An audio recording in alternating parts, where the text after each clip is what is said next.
And says the Lord of hosts, Ethiopia, oh, the cries and the hunger and the oppression upon the land, I, the Lord, am raising up a leader out of Ethiopia who fears the Lord his God, who walk in the way of the Lord, and the corruptness and disease of the govt shall begin to clear out.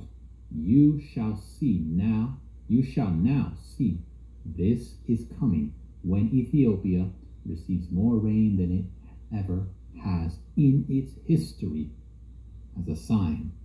I, the Lord thy God, am purging and cleansing the area of the world where the people have been held captive and the children have suffered. And I, the Lord, shall cause resources to spring forth from that area of the world. More resources shall be found next year than ever in its history, because I, the Lord, am opening up the places of the deep, and not only resources, but the moles that have been hidden. Deep shall be forced into the light and exposed for their movements in the darkness. Wow, just want to touch on one thing there. The Lord said a few lines ago, he said, I, the Lord, shall cause resources to spring forth.